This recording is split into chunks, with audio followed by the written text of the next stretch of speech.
안녕하십니까. 이번 시간에는 그 콘덴서 쪽의 역률 개선 쪽의 이 방향을 집중적으로 다 점검해 보겠습니다. 그래서 이 지금까지의 여러분들이 역률 개선 쪽에 대한 생각을 뭐 콘덴서라든지 몇 개로서 이렇게 고정을 시켜놓은 그런 사상을 가지고 있는데, 오늘은 좀 여러분들이 저하고 이 강의를 통해서 그 생각을 좀 자유스럽게 좀 해보자, 이런 생각을 제가 가지면서 이 강의에 들어가겠습니다.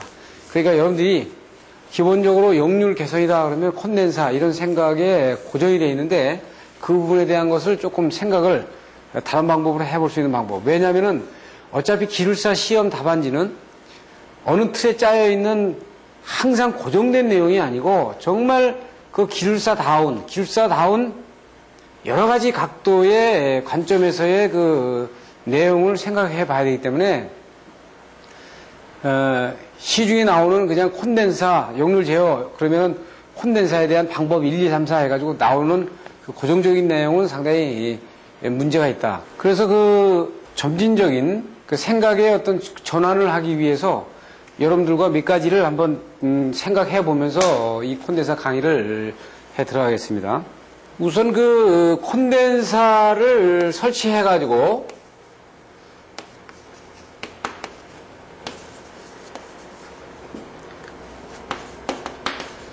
이 콘덴사를 설치해서 이 얻어지는 이익이 어떤 이익이 있느냐. 예를 들어서 콘덴사뿐만이 아니라 콘덴사와 기타 여러 가지가 있어가지고 역률 개선을 한다 그러면은 이 콘덴서와 역률 개선을 통해서 얻어지는 이익이 있을 거다 이거죠.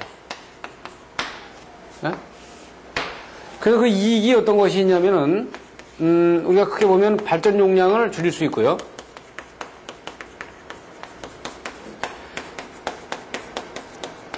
줄인다. 그 다음에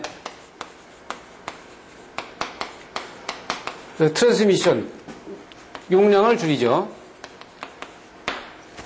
그 변압기에 대한 용량을 줄일 수 있고, 그리고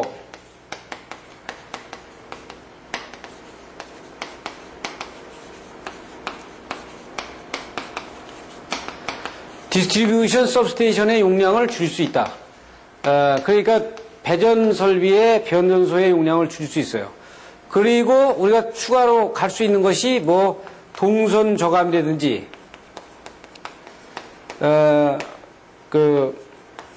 뭐 전압 강화 경감이라든지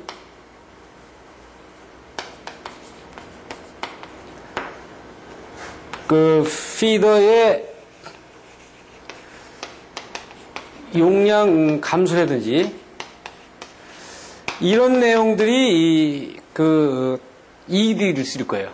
그러면 우리는 항상 우리가 생각을 해봐야 되는 게, 우리가 왜 역률 개선 그러면 콘덴사 그렇게 생각합니까? 상당히 잘못된 생각이죠. 잘못된 생각이에요. 그러니까 그것도 설치해가지고 남느냐 안 남느냐를 생각을 해봐야지. 그러면 이것이 반드시 이익이 따르냐? 여기에 대한 것이 반드시 다 좋은 것만 있느냐? 이거는 단조롭게 생각하면 안 돼요. 단조롭게 생각하면 안 된다고요. 즉, 뭐예요?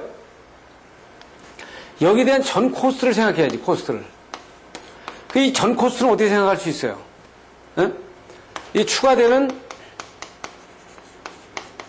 캐패시터 용량 플러스 이 설치 비용이 있죠. 이 콘덴서를 설치하는 비용이 있겠지, 플러스. 그 다음에 운영 유지비가 있겠죠.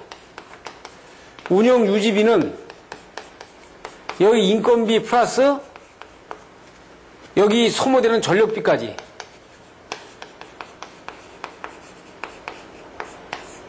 콘덴사가 그냥 무조건 이득만 갖다 주는 게 아니고, 콘덴사를 설치하게 되면은 콘덴사 설치하는 거에 따른 추가되는 캐패시터 용량 구입비 있죠?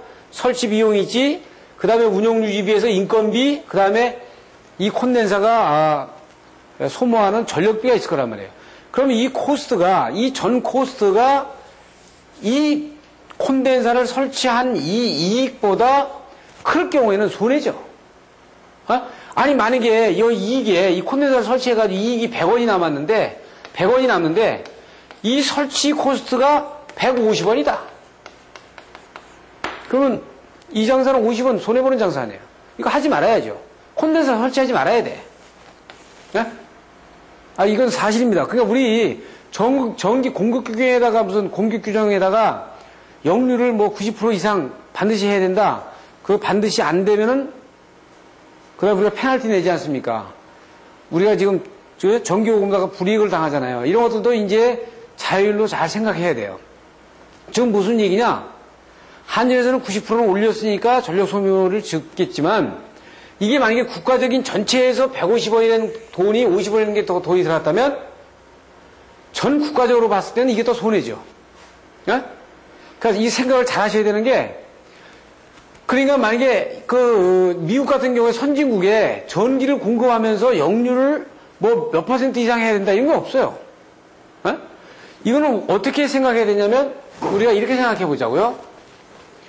그래서 지금은 이제 그 전에 지금 한전의 공급 규정이 잘못됐다는 게 아니라 지금까지는 그냥 그 나름대로의 그 역할을 했어요. 그런데 이제는 지금서부터는 어떻게 돼 있어요? 조금 만약에 아직은 민영화가 안 됐습니다만 민영화가 많이 점진적으로 되고 그래서 이 전력 요금을 어떻게 돼요? 손실이 많으면 수용가가 스스로가 손해니까 자기가 손실을 줄이기 위해서 역류를 개선하는 거 이렇게 자율적으로다가 조정이 되면서 그 역률 관리가 돼야 그게 원칙적으로 제대로 되지 않느냐. 우리가 이렇게 볼 수 있죠. 그러니까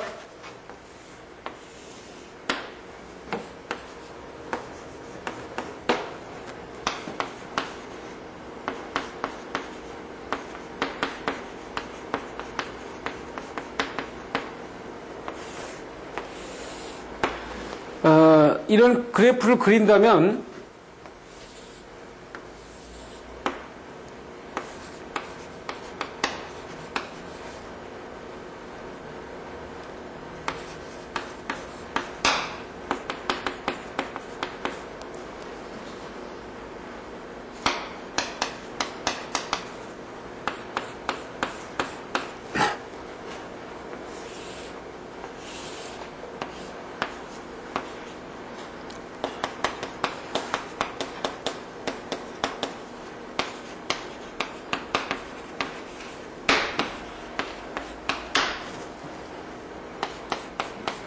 만약에 이런 그래프가 두 개로다가 그려진다면 지금 보세요.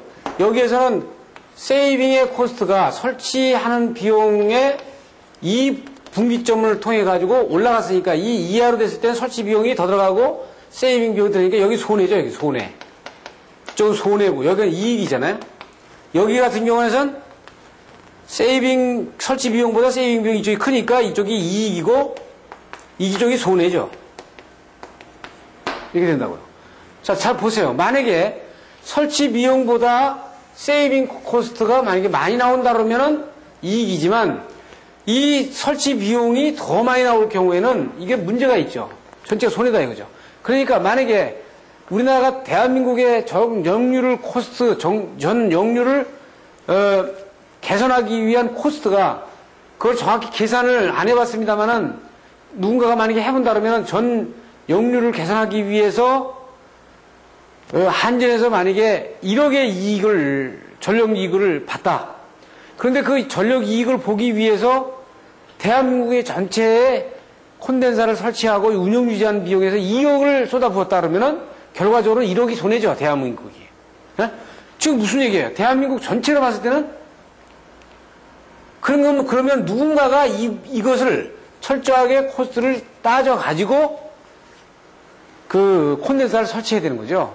그 설치를 그냥 뭐 95%가 되면 된다. 무조건 역률 개선이 되면 좋다라고 하지 말고 그 역률 개선을 시키기 위해서 콘덴사가 얼마가 들어가며 거기에 대한 설치 비용이 얼마가 들어가고 운영 유지비가 얼마가 들어가서 이 설치 비용 대 그 세이빙 코스트의 어떤 그 간격이 어떻게 되느냐 하는 부분을 들여다봐야죠. 이것이 이 생각을 좀 우리가 좀 기존 개념을 좀 바꿔야 되는 겁니다. 그러니까 무조건 영률이 낮으면 콘덴서 설치하면 된다. 이 생각에서 벗어나야 되죠. 우선 이것이 정말 경제적으로 되냐? 제가 강의 때 그 말씀을 자주 드리는데 제가 외국에서 근무를 할 때 그래서 저희들이 만약에 미국 그런 미국 그 시스템하고 만약에 이렇게 경쟁을 한다 그러면은 우리가 똑같은 시스템이 어느 정도 견줄 수 있는 시스템이 되지 않으면 안 되는데 그 시스템이 되는 건 생각의 이 합리적인 생각의 전환이 굉장히 필요하다고요. 그러니까 예를 들어서 제가 꼭 그 얘기 하는데 굉장히 중요한 얘기입니다. 이 건물이 한 10층짜리 그 사무실인데 이 밑에 지하에 그 식당이 있어요. 그래서 식당이 있어가지고 여 식당에서 식사를 이제 저 근무하다가 식당으로 다 저 밑에 내려옵니다. 내려오면 여러분들 식당에 가면은 컵을 쓰잖아요, 컵을. 컵을 쓰는데 식당에서 컵을 쭉 준비해주면은 그거를 닦아야 되지, 관리해야 되지, 돈이 많이 들어가잖아요. 어느 정도 들어가니까, 이 식당에 있는 그 사람이 어떻게 했냐면 식당 주인이 사무실에서 쓰던 컵을 점심때 들고 내려오면 그 식사비가 만약에 2불이면은요. 2불이면 뭐 10센트면 10센트. 이걸 DC해준다 이거야. 응? 컵을 가지고 내려오면. 그러면 점심때 근무를 하다가 컵을 갖고 내려가는 사람이 예전에 제가 이거는 굉장히 좀 오래된 기억입니다만 거의 80% 이상이 이 컵을 가지고 내려간다 이거야. 식당에. 그러면 그 10센트를 깎는 거를 깎기 위해서 갖고 내려가요. 아마 우리나라 식당에서 여러분들이 사용하는 컵을 점심시간 때 갖고 오면 3,000원짜리 밥값에서 만약에 300원을 빼준다. 그렇게 했을 때 컵만 가져가면 300원을 빼주는데 아마 컵 들고 점심 먹으러 나가는 사람이 없을 거예요. 지금 무슨 말이냐면 얘들은 이렇게 철저하게 합리적이단 말이에요. 그 컵을 가지고 내려가면 10센트를 빼주거나 300원을 빼주면 그거 누가 주냐 이거예요. 그렇다고 해서 그게 부끄러운 일이 하나도 아니다. 그러니까 갖고 내려간다고요. 그러니까 얘네들은 반드시 설치를 했을 때 효과가 있냐 없냐를 따져가지고 이익이 있을 때만 설치하는 거예요. 이익이 없으면 아니 설치해가지고 손해나는데 이걸 왜 설치해? 아니 국가적으로 봤을 때 우리나라 한국전력에서 1억을 이익을 보고 2억을 설치하고 비용 해가지고 2억을 손해가 난다면은 결과적으로 마이너스 1억이 손해나는 거 아니에요? 그러면 이거 국가적으로 손해야. 응? 우리는 뭐냐면 이런 부분들을 생각 자체를 이런 부분에 대한 경제성 평가에 대한 생각을 안 한다는 자체가 문제가 있는 거거든요. 무조건 역률 나쁘다. 그럼 콘덴서 설치해라. 아니 콘덴서 설치하는 방법이 어딨어? 콘덴서만 왜 설치해? 콘덴서 설치 안 하면 왜 안 돼? 에? 이렇게 역으로 생각해 볼 수 있잖아요. 한전에서 역률이 나쁜 수용가일수록 한전 측에서는 좋은 수용가가 아닌가요? 예를 들어서 만약에 전기를 팔아먹는 입장에서는 한전은 전기를 많이 팔아먹어야 됩니다. 전기를 많이 팔아먹어야 되면 역률이 좋은 데는 아주 역률 좋게 쓰기 때문에 전기를 많이 소모 안 해. 그렇기 때문에 역률이 나쁜 데일수록 전기를 많이 소모하니까 한전 입장에서는 상당히 좋은 고객이 되는 겁니다. 앞으로 그러니까 그 수용가가 고객 개념으로 간다면 한전 입장에서는 물건을 많이 팔아먹는 입장에서는 역률이 나쁜 수용가가 전기를 많이 쓰니까 좋은 수용가가 되는 거죠. 그래가지고 역률 나쁜 거 전체에 피상정력으로 해가지고 전력요금은 다 받으면 될 거 아니에요.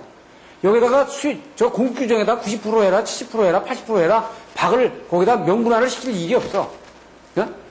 그런데 지금까지 어떻게 됐어요? 국가적인 차원에서 관주도였고 국가에서 정책상 전력 사업을 정책적으로 했기 때문에 지금까지는 어쩔 수가 없었어요. 근데 앞으로는 만약에 이것이 민간 기업으로 간다 그러면은 아니 저기 역률이 나쁜 수용 갈수록 전기를 많이 쓰니까 더 좋은 거죠. 이쪽 전기 팔아먹는 입장에서는. 예? 그렇기 때문에 그걸 수용가 스스로가 설치 비용과 에너지 세이빙을 비교해가지고 자기가 이익이 되면 설치하도록 이렇게 유도를 해야 이 국가적으로 손해가 안 된다 이거죠. 예? 그래서 이 콘덴서에 대한 부분은 이 생각을 먼저 여러분들이 하시고 콘덴사를 써야 돼. 그냥 콘덴사 하면 그냥 역률 계산하는 거 해가지고 시험도 맨날 역률 계산하는 거 콘덴사 달아가지고 나오는데 실제 그게 예? 어떤 비판적인 생각을 줘야 되는데 비판적인 생각을 못 주니까 문제가 되는 거 아니에요. 응? 지금 접지 계속적으로 얘기됐지만 접지 문제 뭐 이런 문제들이 고정적으로 돼가지고 상당히 문제가 있는 거 아닙니까? 그러니까 지금 콘덴사도 그런 부분에서 여러분들이 좀 벗어나야 돼요. 지금 만약에 그 어떤 부하에 콘덴사를 여기다 달았다고 보면은 지금 콘덴사를 달기 전에는 without capacitor니까요. 이렇게 예를 들어서 전압 강화가 이렇게 쭉 떨어질 겁니다. 전압 강화가 떨어지는 부분을 콘덴사를 어느 정도 달았을 때 전압을 지금 허용치 안으로다가 갖고 들어와서 이렇게 올려주는 효과가 나오죠. 그래서 만약에 이 부분과 이 부분에 여기를 100%로 보면 전압이 플러스 10%, 마이너스 10% 내에 변압 변동을 허용한다면 지금 이 부분은 이제 콘덴사가 없을 때 전압이 이렇게 처지는 부분을 얘기하고 있고요. 만약에 이 정상 전압보다 올라가는 경우는 과보상이 된 경우에요. 과보상이 된 경우에 이제 이건 페널티 이펙트에서 이렇게 전압이 오히려 송전단 전압보다 올라가는 현상을 우리가 보통 이렇게 얘기하는데 이제 과전압이 이렇게 되면 이렇게 과보상이 되게 되면 이렇게 과전압이 되죠. 지금 이것을 뭐 때문에 C점에다가 콘덴사를 A점에다가 달았을 때 이 얘기가 되는 거예요. 그러면 지금 우리 이 기본 사상을 가지고 보면은 우리가 어떻게 얘기하면은 그 일반적으로 이제 픽스 캐패시터를 줘가지고 이 부분을 항상 역률 보상을 이렇게 하고 있다가 이게 변동부하라면 이 변동부하만큼 계속 스위치가 들어갔다 나왔다 해야 되니까 이거 픽스 부하를 놔놓고 이 부분을 스위칭을 할 수도 있고 그렇지 않으면 이 부분이 고정적이니까 이 부분을 또 픽스 부하를 놓을 수 있죠. 이거를 콘덴사를 고정 집어넣어놔요. 이 부분을 집어넣어 놓고 그러니까 여기 10시서부터 시간이 10시서부터 나오지 않습니까? 10시서부터 반멸시까지. 그러니까 0시서부터 하루 종일은 이 정도의 캐패시터를 항상 집어넣어 놓고 있다가 아침 10시가 되면은 어땠어요? 여기 6시, 7시가 되면 이 단계적으로 조금씩 집어넣는 거죠. 이 부분에 변화되는 부분을 집어넣고 이건 고정으로 집어넣어가지고 낮에 집어넣고 있는 겁니다. 그것이 이제 우리가 이렇게 이 얘기를 할 수 있죠. 그냥 타임 스케줄에 의해서, 타임 스위치에 의해서 이 부분을 집어넣고 이걸 항상 집어넣고 이렇게 정리를 할 수 있다 이거죠. 그러면 콘덴사는 우리가 이렇게 현재 그렇게 사용하고 있고 그렇게 쓰고 있어요. 만약에 여기에서 전원을 공급하고요. 여기에서 부하가 썸이 돼서 만약에 그 부하를 공급을 한다 그러면 이 부하는 어떻게 된다, 어떻게 볼 수 있어요? 전원에서 중간이 전혀 없다가 맨 뒤에만 모든 부하가 갈 수도 있죠, 이렇게. 그런 경우에는 이 그래프를 어떻게 그릴 수 있냐면은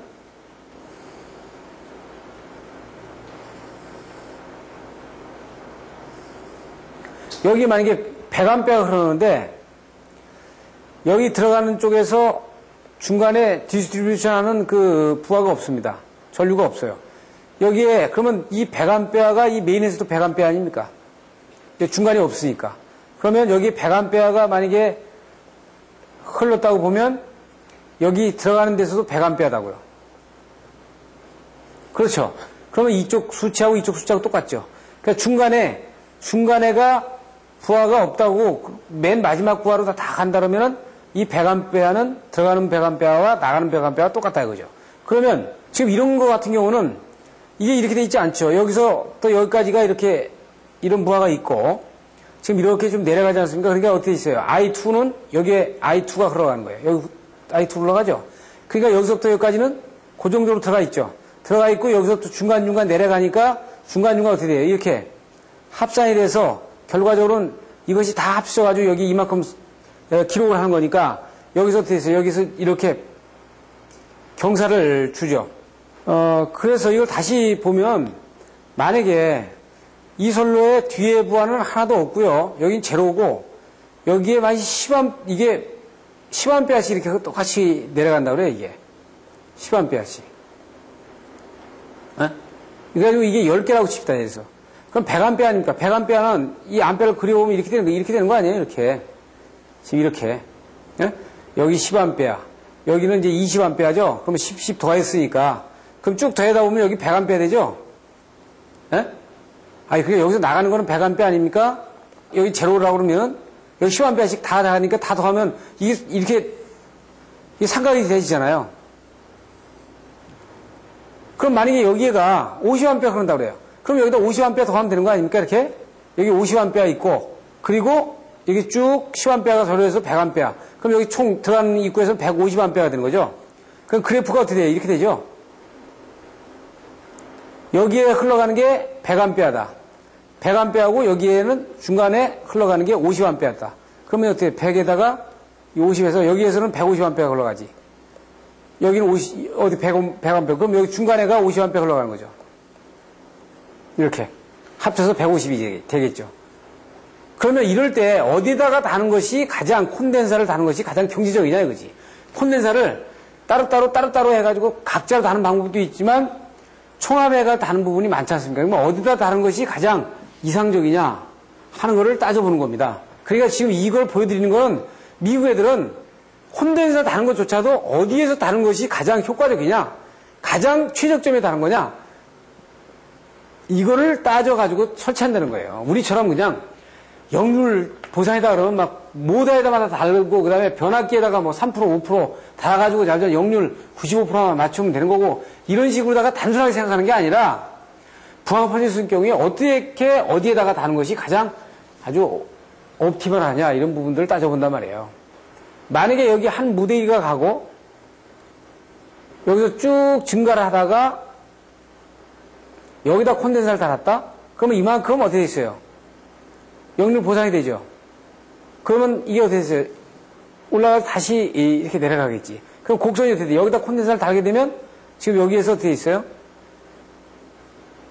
이 역률에 대한 팩터는 지전류는 지금 이렇게 줄어들 겁니다. 만약에 여기다 콘덴사를 여기다 하나 더 달았다.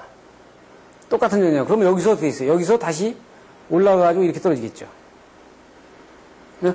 그러니까 여기다가 달고 여기다 달고 하면 이렇게 떨어질 거예요. 그러면 여기서 여기에 들어가는 만큼 여기에 들어가는 만큼 I2의 만큼 콘덴사를 여기 이 부하에다가 말단에다 달아가지고 이거를 카바한다 그러면 여기서 또 여기 이거 카바가 돼가지고 이렇게 카바 되겠죠. 카바 되고 이걸 이렇게 가다가 여기서 역률 계산하고 또 여기 이렇게 쭉 가다가 또 여기서 이렇게 내려주고 이런 식으로 가겠죠. 어? 지금 이 그림이 이렇게 될 겁니다. 그러니까 여기다 콘덴사를 달았으면은 다 달아가지고 이 부분을 커버하고 그리고 이 콘덴사가 이 뒤진 전류를 커버하고 이 콘덴사가 이 뒤진 전류를 커버하게 되면 결과적으로는 이쪽에서 나가는 지전류의 크기는 이 정도 될 거라는 얘기죠. 지금 이렇게 분석을 해보는 겁니다. 그래서 여기서 이제 C 팩터라는 것이 있는데 C 팩터는 I1분의 IC예요. 그럼 I1은 토탈 리액티브 로드고 C는 캐패시터에 설치되는 캐패시터입니다. 즉 보시면은 요거는 IC고요. 토탈 리액터의 전류는 I1이 되겠죠. 그러면 설치된 거는 이 설치 콘덴사의 용량의 토탈 전 무효 용량이에요. 용량이 되겠죠. 그러니까 만약에 전무효 용량이 100kVAR이라고 그러면은 설치 용량이 만약에 100kVAR을 설치했으면 C값은 1이 되는 겁니다. C값은 1이 되는 거죠. 그 다음에 여기 람다 값이 있어요. 람다는 I1분의 I2라고 했으니까 지금 I1은 뭐예요? 지금 보시면 여기 I1분의 I2가 됩니다. 여기 I2. I1분의 I2. 만약에 I1하고 I2가 같다 그러면 지금 이것이 1이라고 그러면 이건 뭐라고 그러는 거예요? 그러니까 즉 부하가 한 군데로만 가는 거죠. 여기 100A 흘러간다. 그럼 100A가 이 전원 측에서 딱 한 군데로만 가는 거죠. 그러니까 여기를 I2라고 그러면은 이 I2는 즉 여기 입력에서 가는 I1하고 같죠. 이게 여기 100A 아닙니까? 이거. 이걸 잘 알아셔야 돼요. 자, 람다가 1이 되는 거는 부하가 맨 끝에만 몰려있다 이런 뜻입니다. 그럼 만약에 람다가 0이 되려면은 즉 어떻게 돼 있어요? I1은 크고 I2가 작아야 돼. 예? 그럼 I2는 거의 없고 I1이 커야 되니까 람다가 0이 된다는 얘기는 어떤 부하 패턴을 말하냐면 이런 패턴을 말하는 거예요. 이렇게. 그러니까 일로 가는 전류는 거의 제로고 이게 어떻게 돼요? 여기 전류가 큰 거죠. I1이. 이런 경우에는 이게 거의 0이 나옵니다. 그렇죠? 이렇게 나온다고요. 그러니까 이 내용을 보시고 우리가 들어가야 돼요. 다시 한번 C라는 거는 전 설치 KVAR분에 요구되는 KVAR분에 설치되어 있는 설치된 KVAR이고요. 지금 람다 값은 들어가는 것분에 나가는 것. 그러니까 1이라는 거는 항상 이게 만약에 1이 나온다 그러면 이거 됐어요. 마지막 부하에 하나에 딱 전부하가 다 몰려있는 거고 이것이 제로라는 얘기는 서서히 간다는 얘기입니다. 자, 이 람다가 제로라는 얘기는 제가 아까 뭐라 그랬어요? 람다가 제로라는 얘기는 부하가 거의 이런 식으로 되어 있다. 그렇죠? 골고루 이게 전류가 만약에 배분이 된다 이거죠. 이렇게. 전원이면.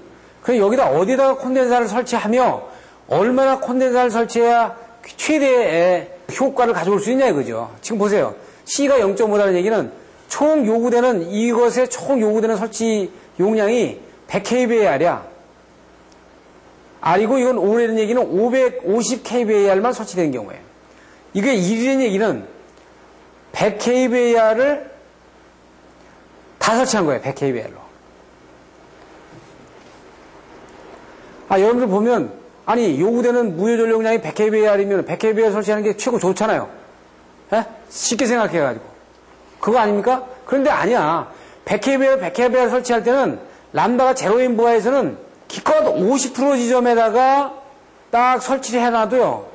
75%를 못 넘어가. 그러니까 여기다가 이 전체가 100kVAR인데 여기다가 콘덴사를 100kVAR을 설치하면 이때 전체 커버되는 건요 75%밖에 커버가 못한다는 거예요. 그런데 여기는 어떻게 돼? 여기다 설치하는 게 그래도 제일 나아. 만약에 여기 입구에 설치하면 어떻게 될까요? 입구에 설치하면 여기다만 설치하면 이거 20%밖에 안 되고 또 말단에다 설치하면 만단에다 설치하면 이거를 이 뒤에 것밖에 커버가 안 되는 거 아닙니까? 그러니까 이게 안 돼. 그러니까 어떻게 돼요? 이런 경우에 이런 부하에서는 100%가 아니라 100kVA가 요구되는데 50kVA를 설치하되 50kVA 부하는 요거죠. 그럼 요 곡선도 아니네. 그러면 최고 곡선이 나가는 게 요 곡선이죠. 요 곡선. 요 곡선이면은 요 곡선을 따라가면은 얼마예요? C가 70이야. 그러니까 100kVAR이 설치되는 요구되는 무효 전력량이 있으면 70kVAR을 어디다 설치하냐면 요점의 꼭지점을 딱 따라서 내려오면은 한 70% 지점이죠. 그러니까 70% 지점에다가 70kV를 설치하면 이때 역률 보상을 90% 할 수 있다는 거예요. 맥시멈. 자, 보세요. 이거는 그러니까 학자들이 그 최적점을 전부 다 계산해. 지금 보세요. 100kVAR 설치가 요구되는데 100kVAR 설치하지 말라고 돼 있잖아요. 100kVAR 설치하면 더 역률이 여기 효과가 더 떨어져. 보시는 것처럼 가장 좋은 게 뭐예요? 70%의 콘덴사를 설치하되 어느 정도의 점에다 설치하냐면 요 점에다 설치했을 때 약 90%의 효과를 가져올 수 있다는 거예요. 지금 이제 보시는 것처럼 내가 이 그래프에서 얘기한 건 반드시 여러분들이 생각을 여기서 보시면은 콘덴사라 그러면은 다 요구되는 만큼 설치하지 말아야겠구나. 이거 아닙니다. 이게 완전히 콘덴사 설치하는 것이 잘못 우리한테 인식이 되기 때문에 그걸 지금 제가 바꾸려고 하는 거 아니에요, 여러분들한테. 지금 뭐예요? 부하가 이 전원치에서 간다 그러면은 고르게 이렇게 똑같은 요율로 끝까지 고르게 나눠진다 그러면은 뭐 이게 100A씩 고르게 나눠진다 그러면은 결과적으로 이 표에서 봤을 때는 이게 어떻게 되는 거예요? 이런 삼각표가 되겠죠? 응? 이렇게 삼각표. 그럴 때는 뭐예요? 람다 값이 제로가 된단 말이에요. 이거는 가장 크고 여기는 뒤엔 없고 제로가 되니까 이쪽 들어가는 이게 I1이라 그러고 이게 I2라 그러면 I2는 제로고 I1이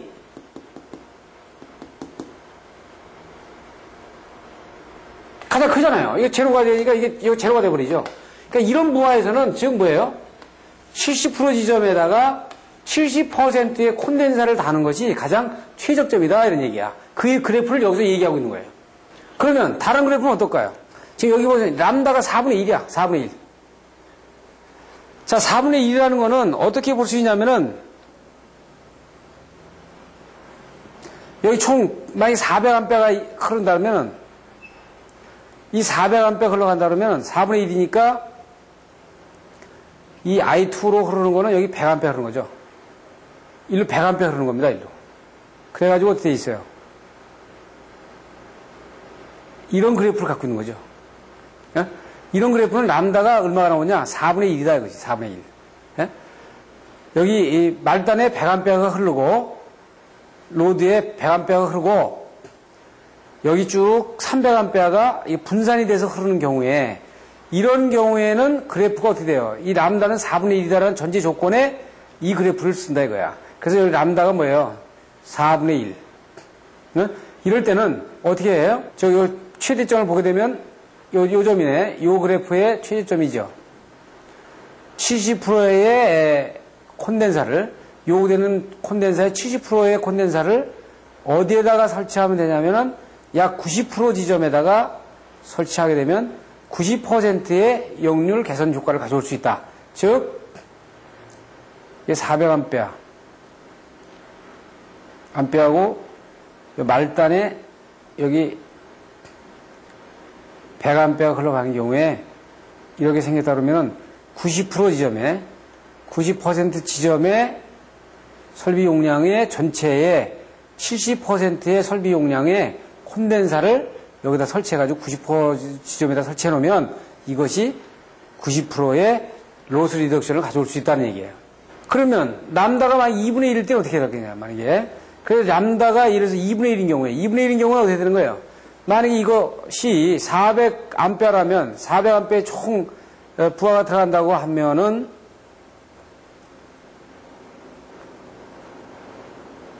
이렇게 되는 거죠. 이게 400A라고 하면 이게 200A가 되겠지.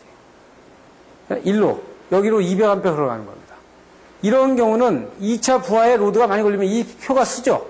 이게 이게 좀 이 각도가 씁니다. 지금 이 쓰는 걸 잘 보세요. 지금 뭐냐면 앞에 거는 더 죽었죠. 그 앞에 건 더 죽었죠.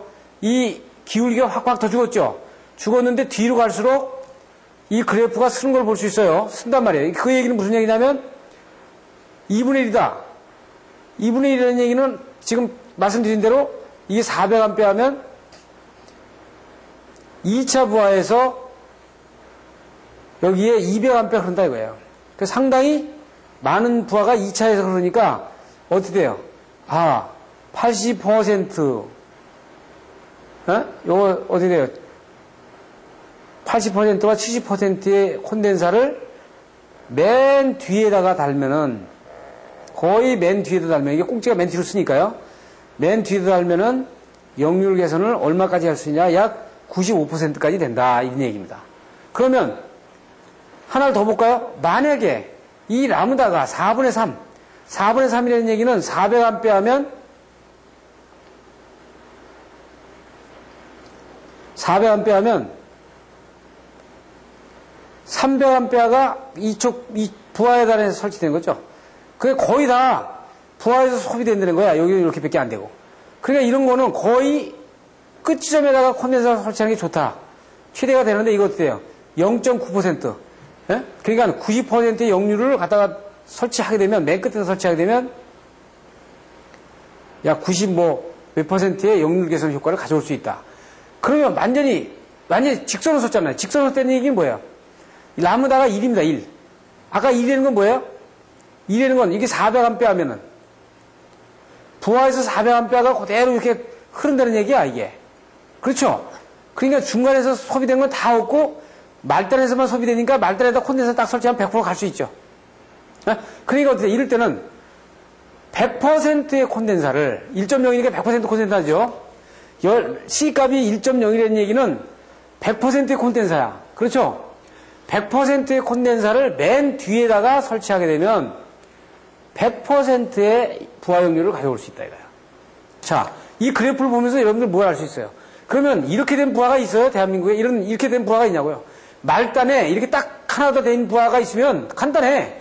말단에다가 그거에 대한 맞는 부하만 100% 설치하면 100%의 부하 효과의 역률을 가져올 수 있는데 이런 부하는 없다는 얘기야.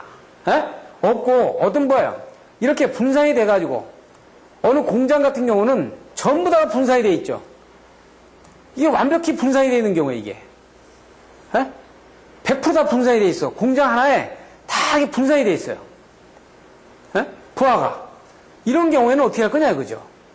이럴 때는 첫 전원 출발하는 점에서 만약에 한 점에서 설치한다 그러면은 이게 되어 있어요. 맥시멈이 70%의 콘덴사를 약 60% 지점에다가 설치하는 길이 그나마 최대의 역률 개선을 가져올 수 있는데 그것도 어떻게 한 80, 한 8%나 이 정도밖에 못 갖고 온다 이거야.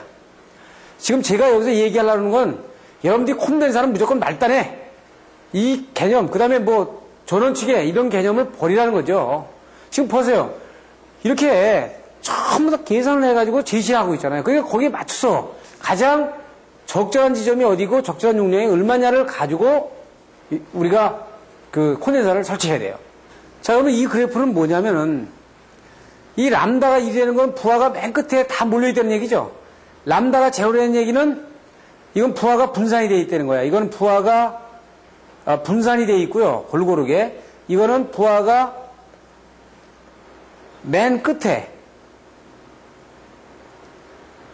있다는 거예요. 그럼 맨 끝에 있는 경우에는 어떻게 되는 얘기예요? 즉 100%의 리덕션을 가지고 오는데 어떻게 있어요? 여기 지금 밑에는 어떻게 있어요? 토탈 리액티브 컴펜세이터 레벨. 그러면 어떻게 있어요? 이럴 경우에는 거의 전체 리액티브 설치되는 레벨이 거의 한 30% 정도, 이 정도, 7% 정도, 이 정도만 설치를 하면 되는데, 부하가 분산이 되는 경우에는 보면은요, 부하가 분산이 되는 경우는 어떻게 돼요? 70% 때 설치했을 때 이것도 역률이 어떻게 되어 있어요? 만대 설치되면 100% 역률을 가져올 수 있지만 이건 어떻게 되어 있어요? 한 80, 한 50%밖에 안 돼. 그래서 어떻게 되어 있어요? 4분의 3, 2분의 1, 4분의 1 떨어지죠. 그러니까 이건 어떻게 돼요? 즉 부하가 말단에 있을수록 파워 리덕션을 할 수 있는 부분이 상당히 100% 할 수 있고, 이 분산이 될수록 이 로드 리덕션의 값은 계속 좀 떨어지는 부분을 보여주고 있다. 이렇게 볼 수 있어요. 지금 이거는 캐패시터의 로케이션으로 보면 뭐예요? 말단에 100%가 말단에 설치되어 있는 경우에는 로케이션이 맨 뒤로 가는 게 좋고, 그리고 분산이 되어 있는 경우에는 약 60% 지점이 좋고, 4분의 1로 되어 있는 경우에는 뭐 지금 여기가 60% 지점이 높고, 뭐 2분의 1 지점에서는 위로 올라가죠. 2분의 1 지점에서는 조금 더 위로 올라가죠. 4분의 1 지점에서는 뒤로 올라가죠. 그러니까 어떻게 돼요? 말단으로 갈수록 부하가 말단에 있을수록 그 로케이션 지점, 콘덴서에 설치하는 지점은 맨 뒤로 갈수록 좋다는 얘기야. 이렇게 종합적으로 다 보여주고 있는 겁니다. 그러니까 만약에 그래서 이걸 전체를 이렇게 어떻게 분산이 되어 있는 경우에는 이 I2에 여기 I2가 가고요. 이쭉 골고 가면 여기서 중간에 리덕션을 시켜가지고 내리고 여기서 다시 리덕션을 시키고 이렇게 해가지고 우리가 목표하는 콘덴사 양의 목표치로 가져가는 겁니다. 이것은 만약에 4군데에 설치하는 경우에 3군데 설치하는 경우에는 우리가 표로 이렇게 리덕션 되는 부분을 볼 수 있어요. 5군데. 그래서 5군데를 설치해서 이렇게 감소되는 부분을 보죠. 그러면 여기서는 5군데 설치되면 뭐 4군데 설치되면 이렇게 감소되는 부분이 크지만 여기에서는 어떻게 되어 있어요? 설치 비용이라든지 이런 비용은 또 추가로 더 나가는 부분이 볼 수 있는 거예요. 이거는 순수 콘덴서를 설치해가지고 떨어뜨리는 부분만 보여주고 있는 겁니다. 지금 그럼 이 그래프는 뭐냐? 우리가 콘덴서는 분산 설치하는 게 좋다고 그러죠. 그러니까 모타는 모타대로 개별 설치하고 각 지점에다가 설치해가지고 하는 것이 좋다고 그러잖아요. 그것은 이 데이터에 의해서요. 지금 보세요. 이 n이 무한될수록 좋다. 무한될수록 이 per 유니트 로드 리덕션이 100%까지 가는 겁니다. 이렇게. 무한대 설치하게 되면, 그러니까 설치 부하 개소마다 100%다 설치하게 되면 부하 역률을 100% 가져갈 수 있어요. 단, 여기서 코스트 비용은 따지지 않았습니다. 비용은 따지지 않은 거예요.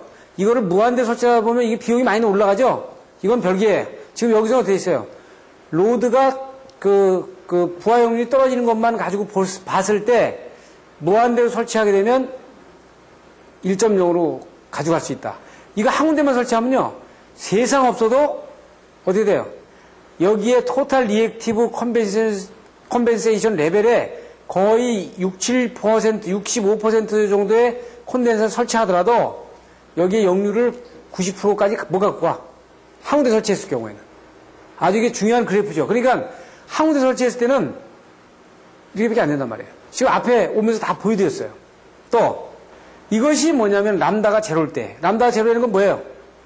람다가 1이 되는 거는 거의 이 람다가 제로는 이런 부하라는 거거든. 람다가 제로는. 그렇죠? 이런 부하에서는 무한대로 설치하는 게 좋겠다는 얘기예요. 그렇죠? 오케이. 그렇죠?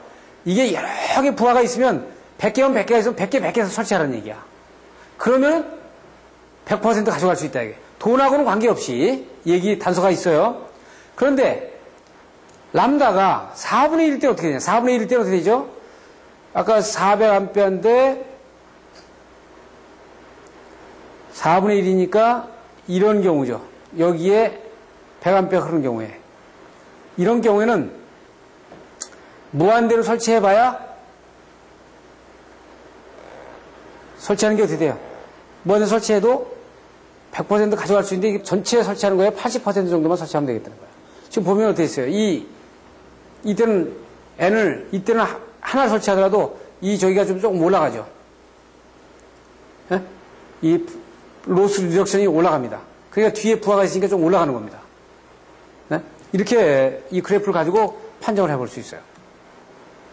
자, 그러면 지금까지 얘기한 거는 뭐냐면은 콘덴사를 설치하더라도 이 콘덴사 부하가 어떻게 돼요? 지금 우리가 어떻게 얘기했냐면 이 종합적으로 얘기를 좀 해볼까요?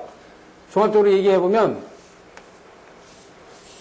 이렇게 되어 있는 람다가 제로가 되어 있는 거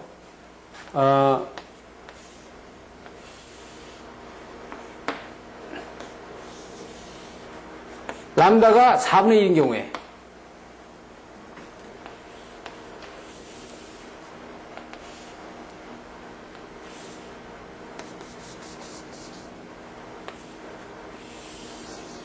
람다가 2분의 1인 경우에 네?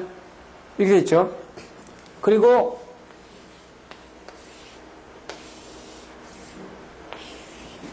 람다가 1인 경우에 이렇게 된 거예요. 이거는 맨 말단에 부하가 딱 하나만 있는 거죠. 부하가 하나. 이런 경우에는 그래프가 어떻게 나왔어요? 이렇게 딱 섰죠. 최대 부하를 가지고 있고 이 파워 용률을 가져갈 수 있고 맨 뒤에다 설치하면 되겠다는 얘기야. 이 로케이션이.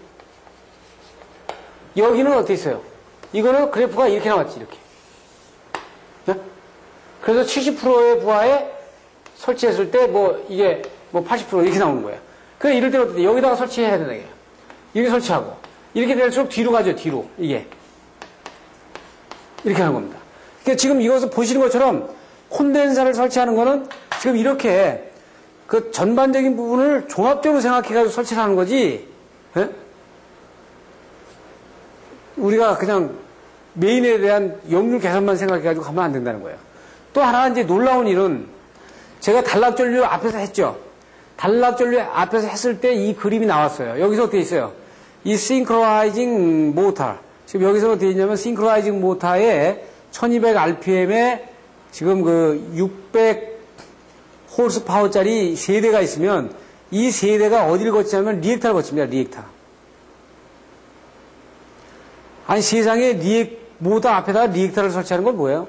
이게 변압기가 아니고 이것이 이 동기 모터가 앞선 전류를 공급하다 보니까 역률을 맞추기 위해서 리액터를 여기다 설치해가지고 뒤진 역률을 앞선 역률을 뒤로 끌어넣기 위해서 넣는 거죠. 보시는 것처럼 여기에서는 유도전동기는 100마력짜리 2대고요. 그러니까 여기 메인 전원을 해서 이렇게 들어오는데 유도전동기는 100마력짜리가 2대고 그러니까 200마력이고 지금 동기전동기는 지금 600마력짜리가 3대니까 이 1800마력 아닙니까? 그러니까 이 역률을 떨어뜨리는 유도전동기는 지금 200마력이고 역류를, 앞선 역류를 갖는 유전동기는, 동기전동기는 지금 1800마력이니까 이 전체로 봤을 때 이 시설에서는 뒤진 역률이 많은 게 아니라 앞선 역률로 가 있기 때문에 이게 또 전력 로스를 가져온단 말이에요. 그러니까 여기다 그거 맞는 리액터를 달아가지고 전체 역률을 맞추는 거예요. 그러니까 미국 애들이 이걸 상당히 많이 사용하는데 절대 콘덴사를 잘 안 달아요. 안 달고 이 동기전동기를 달아가지고 동기전동기를 달아서 리액터를 달으면은 전력 소모가 일어난단 말이에요. 전력 소모가. 전력 소모가 일어남에도 불구하고 이 콘덴사를 가지고 역류를 제어하는 게 아니고 동기전동기를 같이 돌려주면서 역류를 제어를 한다고요. 제가 파슨 엔지니어링에 있을 때 그 동강제련소에서 동강제련소 플랜트에서 제가 1년 거의 그 6개월을 있었었는데 도면을 봐도 아무리 완라인 다이어그램을 봐도 콘덴사가 하나도 없어요. 그런데 역률이 99.8% 이래. 그게 이상하다. 그래가지고 그때 도면을 막 이렇게 보니까 말이에요. 전부 다 유도전동기와 동기전동기를 같이 발로 동시에 운전하도록 만들어가지고 역률을 다 맞추는 겁니다. 이게 왜 얘들이 이걸 사용을 많이 하냐면은 이 콘덴사로 역률을 맞추면은요, 여기에 대한 부작용이 엄청나게 많아요. 네? 자, 파형이 찌그러지는 거. 파형 찌그러짐. 공진 현상. 뭐 고접한 문제. 네? 또 이거를 카바기 위해서 리액터를 설치함으로 해가지고 리액터와의 사고. 이게 나옵니다. 그런데 차라리 유도전동기와 동기전동기를 같이 돌려가지고 역률을 맞춰주게 되면은 파형을 자연스럽게 앞선 파형과 뒤진 파형, 유도전동기와 동기전동기를 같이 해가지고 썸에서 역률을 맞춰주기 때문에요. 파형의 찌그러짐이 없고 공진현상이라든지 뭐 고접한 문제 이런 문제들에서 전부 다 벗어날 수 있어요. 네? 그렇기 때문에 저 동기전동기를 설치해가지고 관리비도 비싸고 여기가 어떻게 돼요? 동기전동기 설치하면 관리비 비싸죠. 네? 유지하는 거 곤란하지. 네? 초기 투자비 높지. 네? 이럼에도 불구하고 이 부분을 하는 거는 이 선로에서의 그 파형의 조건, 전원의 조건이 아주 자연스럽게 파워 팩터를 맞춰가면서 부작용을 줄일 수 있다는 거야. 자, 우리가 동기전동기로, 동기조상기도 아니고 동기전동기로 역률을 맞춘다. 왜 이 생각을 못하냐 이거야. 왜 현장에서는 유도전동기를 가지고만 하냐 이거지. 유도전동기를 설치하면 그 전동기가 돌아갔을 때 100마력짜리 하나 설치할 것 같으면 50마력짜리 설치해가지고 두 대가 같이 동시에 돌아가도록 하면 거기서 그냥 콘덴서 설치 안 하고 우리가 목표하는 출력을 거두면서 파형의 고주파 문제 이런 문제를 다 벗어나면서 어떻게 돼요? 역률을 개선할 수 있잖아요. 우리가 생각을 해봐야 된다고요. 그러니까 콘덴서는 역률 그 역률 개선은 콘덴서만 가지고 하는 거 아니다라는 걸 다시 한번 생각하셔야 돼. 네? 여기서 다시 한번 생각하셔야 돼. 그리고 동기전동기는 왜 그 앞선 역률을 갖느냐? 동기전동기는 뭐예요? 유도전동기 플러스 직류전동기죠. 이 안에 이 NS극을 돌려줘야 되잖아요. 그래서 어떻게 돼 있어요? 지금 우리가 일반적으로 스위치를 집어넣어가지고 초기에는 이 스위치 집어넣고 이 집어넣어가지고 여기에 직류 전원이 이 히팅에서 방전 저항에서 다 소모가 돼가지고 소진이 되도록 하고 일로 어떻게 돼 있어요? NS극을 안 만들게 하죠. 그럼 이건 어떻게 있어요? NS극이 없으니까 지금 유도전동기로 돌아. 처음에 초기에. 예? 유도전동기 똑같죠? 그렇다가 거의 속도가 동기속도에 가까우면 이 스위치를 꺼주면 여기에 DC 전압이 들어가면서 NS극을 만드니까 바깥에 회전 자계와 같이 맞물려서 돌아가니까 이것이 동기속도로 돌아간단 말이에요. 그러니까 어떻게 있어요? 만약에 그 동기전동기의 난조현상이라고 했죠. 난조현상. 지금 잘 보시면은 N S극이 있고요. 여기 동기전동기의 회전자기가 SN으로 다 이렇게 물려 들어갈 겁니다. 이게 동기속도로 이렇게 물려 들어간다고요, 이렇게. 근데 이게 경부하 때는 괜찮은데 중부하가 걸리면은 이게 밀려요. 이렇게 밀리면서 SN 해가지고 이렇게 밀려서 이 끌려간다고요, 이게. 이게 중부하 때야. 그러다 경부하로 가면은 이게 다시 어디 돼요? 이 앞으로 가버리죠. 그래서 동기전동기는 경부하, 중부하를 막 번갈아 갔다 보면 이게 난조현상이 일어나다가 보면 나중에 탈출하게 된다고요.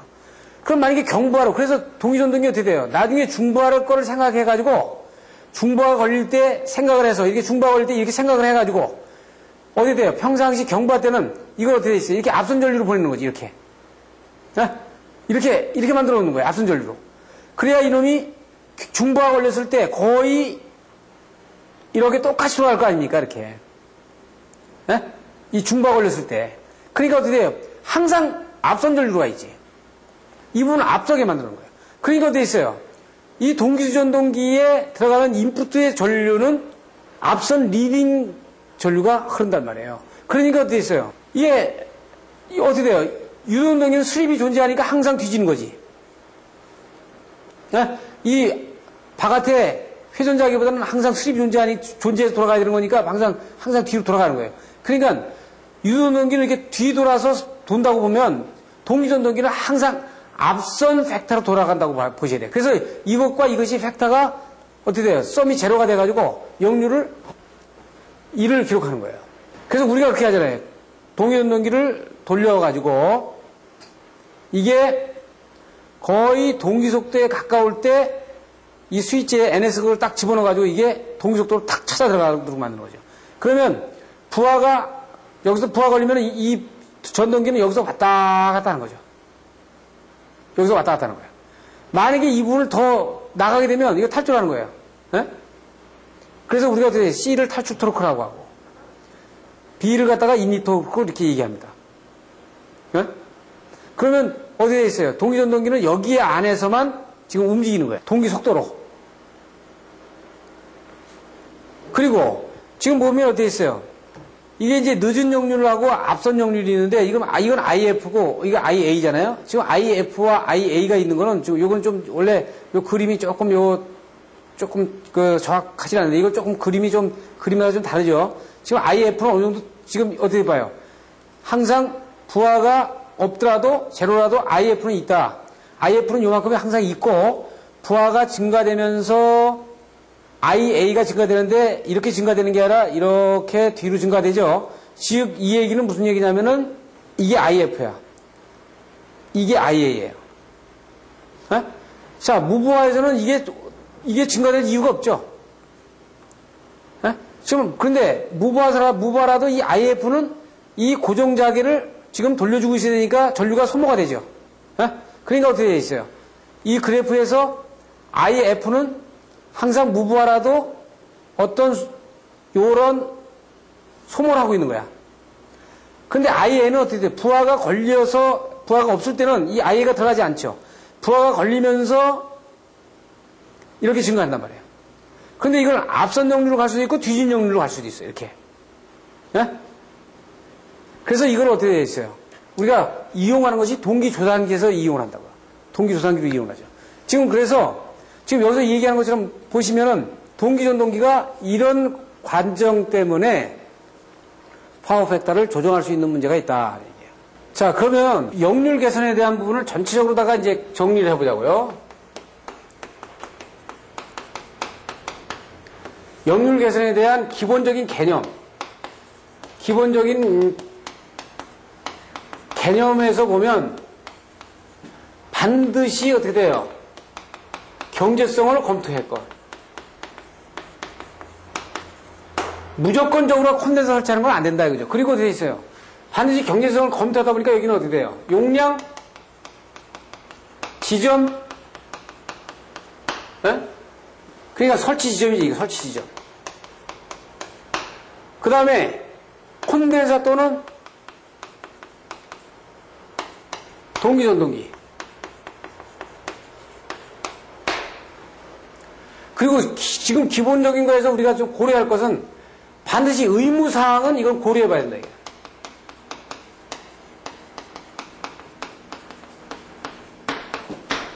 이거 의무사항은 어디 있어요? 수용가에서, 즉 고객 측에서 이거 스스로 알아서 해야 돼. 뭐를 판단해? 경제성을 검토해가지고 설치하느냐,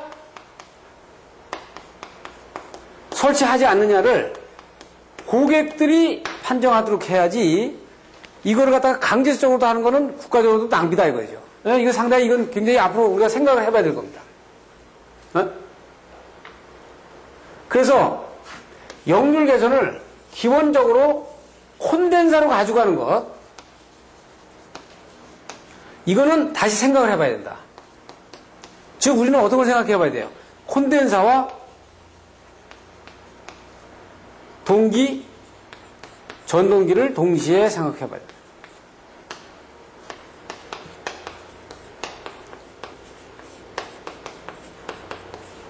고려해야 되죠?